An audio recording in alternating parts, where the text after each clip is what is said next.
So I was having a good time and just looking at these different websites talking about in more detail of what these experts, self-proclaimed experts who decided to spend money and create a website talking about period clothing. And so I think I can't think you discredit. Of course, it's someone else's interpretation after looking at a bunch of clothing from right here. This is 1850s. Someone's description of 1850s clothing. I found this super interesting that to see a description of the working clothing that they would wear back. Well, this is 1850s, but if you read Lucy Mack Smith's book, she talks about Joseph Smith, her son, which this is criticized a lot because people that hate him and hate the church like to nitpick at stupid things. And one of those stupid things is they think it's impossible for him. Doesn't matter how buff you are, I don't think you can just throw plates under your shoulder and run 3 miles. But if you read her book, she actually says that he's wearing a smock like this, and he actually wraps the plates in it and then runs. So they're too lazy to read that point. But it's interesting to see this, and if you look at that, you could really wrap plates in this smock, throw it over your shoulder, and run and fight off attackers and dislocate your thumb, which I remember that's one specific detail. He did dislocate his thumb. There's so many different details that I'm like, you can't make this up. I don't think his mother's a liar. I don't think his son is a liar. I think he did not grow up with polygamy, so he didn't understand all the terminology. And even Joseph F. Smith, who grew up with it, didn't understand what spiritual wife he was because it was denounced and not allowed in Utah. So thus, I have all these other videos explaining things that Baptists love to harp on, and then they get to us and we're like, I don't know what that is. And then people lose their testimony and leave the church. But anyway, those are working clothes. Obviously, he's not wearing that. But 1850s clothing, I mean, this could almost pass as 1840s. So there's another website for 1840s. But this is totally different historical emporium. This is a self-proclaimed expert on that. I don't know their whole history, but if they're going to spend money on a website, I have to respect that. It's not science, it's someone's interpretation of looking at a bunch of photos. And so that person was arguing with me a week after I bought my photo. It really was a make or break because I waited a week because I had so much anxiety to even Google or research clothing styles because I knew that was the first step. I knew I'd invested a few $100s buying it and hours of time in studying it before I bought it and then trying to find out where it was and finding it. But when I studied the clothing styles, I was okay. So, but there's this other man that thinks that he has a photo of Joseph Smith, and I said I would help him look at it, and I just don't have the heart. It's hard, of course I am now, but he has a daguerreotype of a painting, and the clothing style is late 1700s, early 1800s, like turn of the century. 19th century is what you would call it, but 1800s. Not 1844 though. Is not the clothing style and it's a daguerreotype of a painting, which to me implies that person's probably not alive. So they did a daguerreotype of the painting, and they weren't alive when daguerreotypes existed. So why else would they just do a daguerreotype of the painting? Which is also what his son did, but his son said there was a real daguerreotype. So that's where it comes. The possibility of this, and that's why I still believe everything I've read. That's my interpretation. And so my interpretation, week after I bought it, was Abraham Lincoln. I thought that was enough for me. This is verified 1840s. verified 1850s, verified 1860s. Also looking at his face, he's older, you know, you really know he's probably his youngest picture because he looks the youngest and his cheeks are not sunken in. You're seeing that collar is all the way up to his jaw, it's wrapped around, it's tied, and this is starched, you know, and then this and that. So as I'm looking at these different websites recently and just reading through it, I haven't spent a tremendous amount of time. I wouldn't call myself, you know, I haven't gotten a degree in this, but it's not that hard to figure out. I think it's funny to find out that they would sometimes wear corsets, oversized buttons. This is 1840s. That's a huge button right there. And then vests. We're seeing a notched and shawl. So shawls where there's no notch. Is where single and double-breasted styles. So this would be the shawl. There's no notch. Let me look at my picture. Yeah, I mean, of course you don't see the whole thing, but I don't see a notch. But, you know, he had different clothes than that in some of the paintings. And then they just always mention, you know, the shirts featured a high straight collar, although some did appear with a slight turn down over the cravat. This expert's explanation of 1840s is it is getting a little bit of a turn. So of course, this is popped up. That's popped up, but you get down here, he's going to show, this person's going to show that. And then the cravats were relatively thin and often worn in the familiar bow tie style. This is this person's description of 1840s. That's a bow tie. In that Rogers painting, that's a bow tie. And then you can see these details of how this is wrapped. You can just see, you know, this is how he liked to wrap this around. My theory is that this was a shorter silk scarf. This was just longer and it could be tucked in. And this type of vest was definitely not this vest we knew he owned. That's his vest. You know, that's definitely a totally different vest, but he could tuck the bow tie. I guess if he was wearing that vest, he could tuck that bow tie into this particular vest that looks like it's, you know, I could pull up a different copy of that painting. I just didn't want to full on show the painting. But this is definitely 1840.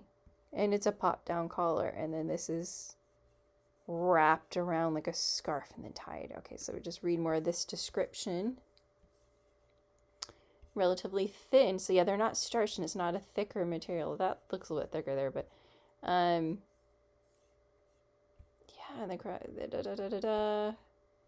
by the end of the decade, they wore very wide cravats, and some which were featured frames to hold the fabric in place throughout the day.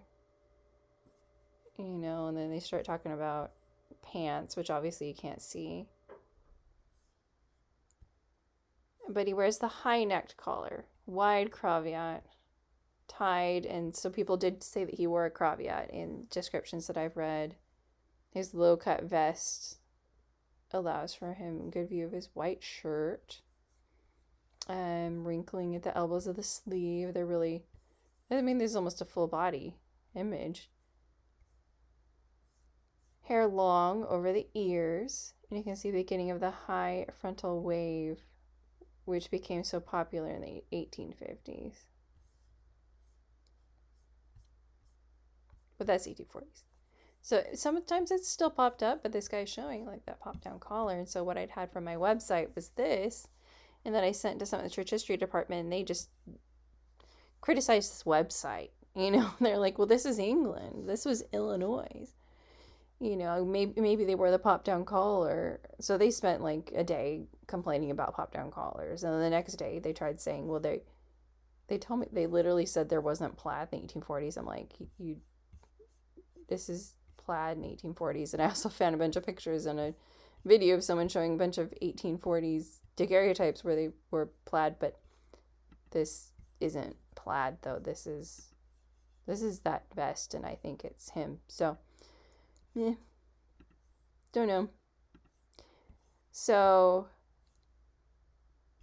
but yeah, the 1850s, how they describe it, you're talking about those working clothing. I think that Joseph Smith, his mother talks about him wearing something like this, and he wrapped the plates in that. No, they don't, people that hate the church and criticize, well, there's just a lie, another lying story about him being able to grab, these heavy plates and run 3 miles.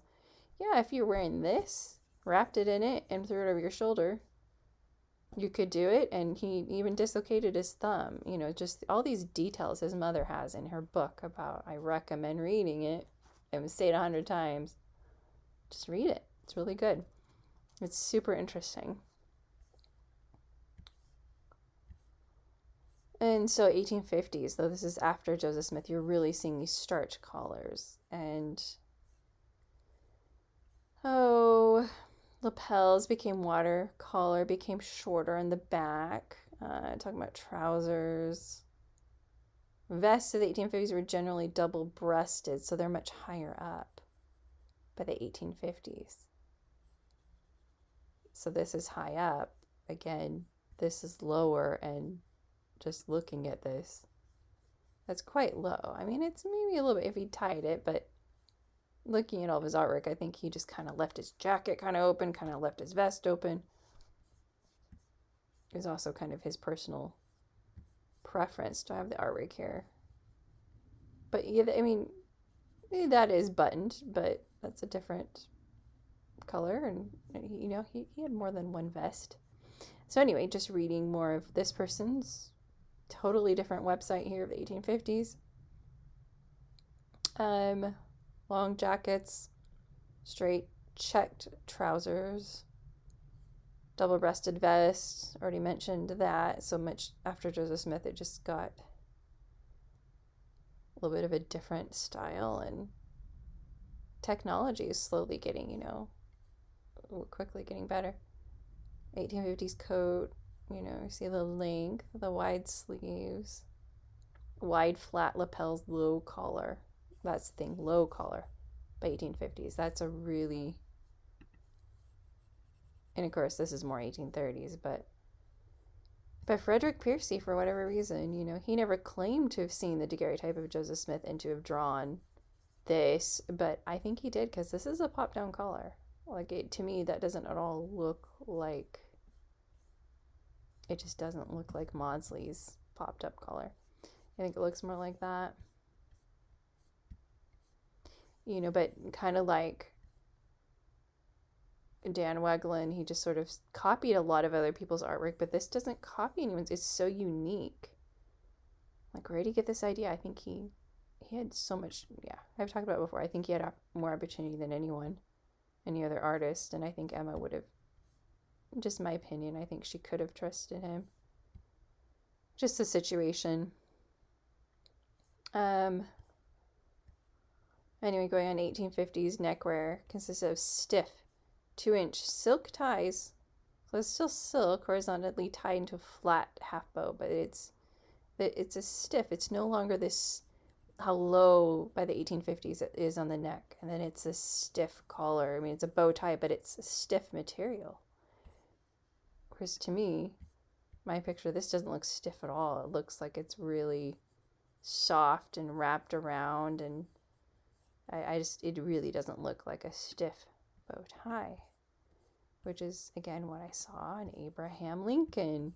That's a really stiff. This is more like a silk cravat, kind of tied, and softer, but this is wrapped around once, tied into bow tie, kind of like ties today. You're not wrapping it around the neck unless it's, the 70s or something. But yeah, the tie was narrower and shape more horizontal.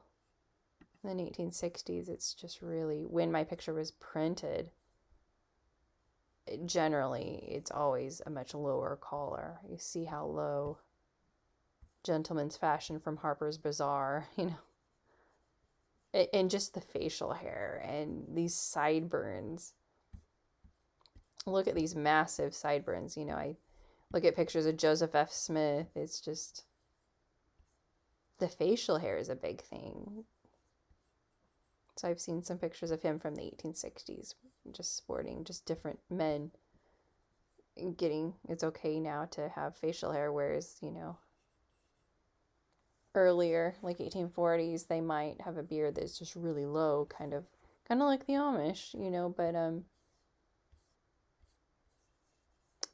massive sideburns. Although Hyrum had sideburns, Joseph Smith, and never in his artwork did he have any sideburns.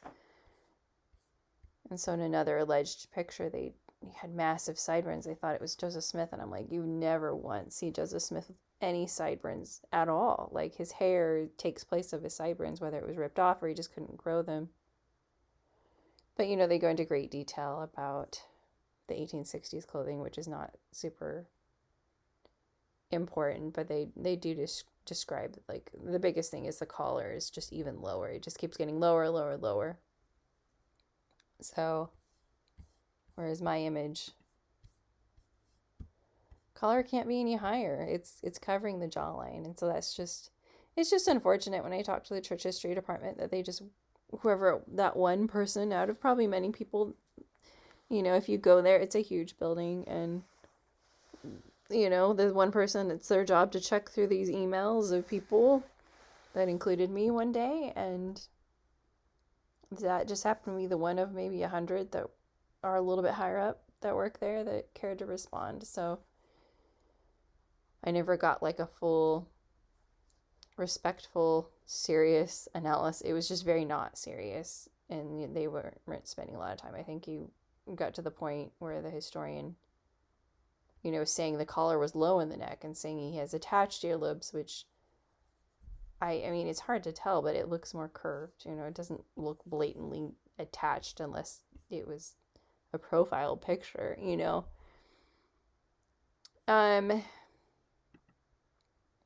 But this is the biggest thing. I was just really set when I saw these specific pictures of 1840s clothing. I'm like, I think we're good. And this is a little bit lower color, but it is a little bit thinner there. I mean, this is a man from the 1840s, and it looks so similar. It's wrapped around, and then it's in a bow tie. And, that's Oliver Cowdery, 1845. So I just still have my website up. There were some weird things I noticed were going on that even I couldn't click on my own website, and I hope I fixed it. I don't know. I'm not selling anything on my website, so there's no way I can take your credit card number. It was like had an alert of that, which I didn't appreciate, which there's no way you can put your credit card on here because I'm not paying enough to sell anything on my website. I just don't. It's just too much money for me right now. So that's why I was using Etsy and different things. But yeah, the lapel, like I've talked about this before, but I literally got on my app, and I think I did it in a video where I made their face the same size, and then I outlined this angle where the lapel splits and is darker up here and then it's lighter. The length and the angle right here, I went boom, boom, like the same. So the width of that, and just kind of how he wanted to wear his jacket a little bit wider. It looked like, Hyrum sort of pulled his jacket in, It's also just his own style, I think, that I can see in the picture, which is why I'm still, to this day, convinced and still very quite hopeful that something else will happen. But kind of like what I was saying, like Hyrum's he's got his jacket all buttoned up, whereas Joseph's kind of leaving his jacket out like that, and his hair is always covering his ears. His ears are always sticking out through his hair. And he doesn't have sideburns. He has his hair brushed down over his ears, and it's coming forward. Whereas his brother, definitely, all artwork he's got some sideburns, some pretty massive sideburns, and he's kind of got that cravat that's sort of going down the shirt.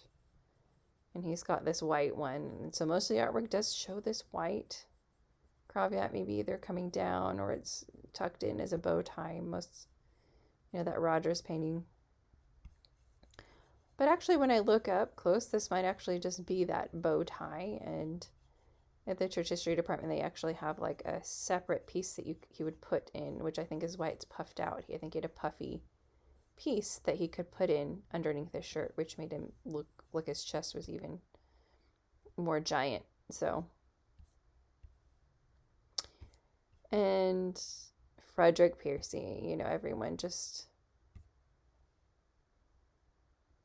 there are just so many conflicting things of supposedly Carter seeing the daguerreotype and doing artwork, but Frederick, that was 1885, but Frederick Piercy, I think, had opportunity in 1850. Just not even a decade after Joseph Smith had died. At that point, Joseph Smith III is maybe 20, and this guy's just barely 20, and he's an artist, and he's really bonding with Emma and her family. I think if anyone that, she was hesitant, but she would let people look at the painting, but a daguerreotype or hold it, I'm sure she didn't want to hand that to everyone, But like I was kind of talking about my website, I found out that Joseph Smith III was in Salt Lake City, or in Utah, in October 1885, when Junius F. Wells talks about Carter selling copies of really was just a photo of the painting and the drawings of probably a daguerreotype he got of the painting. But I'm sure Joseph Smith III maybe explained, but I do have a daguerreotype of my father, and I think he just got confused, and that's what most scholars I found think. But I think it's really possible this guy, Frederick Piercy, saw it, because this is really, that's a pop-down collar, and this is really that darker. And then you're seeing that jacket. Of course, maybe you're not seeing the vest that Melissa Lott ended up with. But she might have made it. I've read about his different wives. There's one outfit, as I've looked at Maudslay's artwork, I stumbled upon a whole story of a woman that one of his wives that made, that I didn't really know anything about her, but she made a whole white outfit for him and made everything, and then made an outfit for Hyrum Smith. So they didn't go to Sears and buy these outfits. They were generally very unique. And I find this vest to be very unique. And I just, even though I have better pictures of this, just looking at this, you're sort of seeing this wavy, darker, and this might have been falling apart when he was alive. Because according to some accounts, some of his clothes were falling apart on him before he died. He had holes in his elbows and things like that. He wasn't getting new clothes every day. So, but, yep. I think it's the right decade. Again, see here's the facial hair and how the hair is brushed forward and it's covering the ears, and just like I was explaining, maybe a beard would be a little bit lower, but the facial hair is just mostly missing from the face. He got some mustaches there, but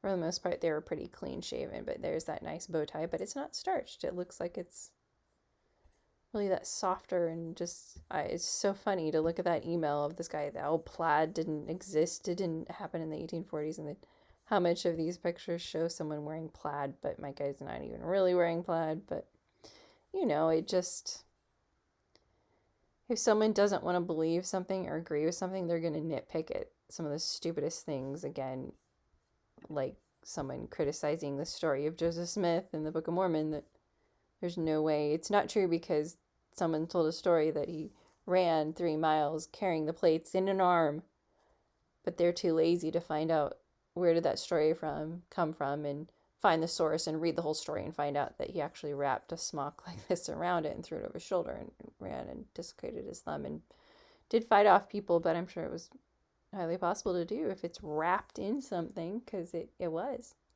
Anyway, so it's just fun to see the actual outfit he might have wrapped the plates in. But anyway, have a good day.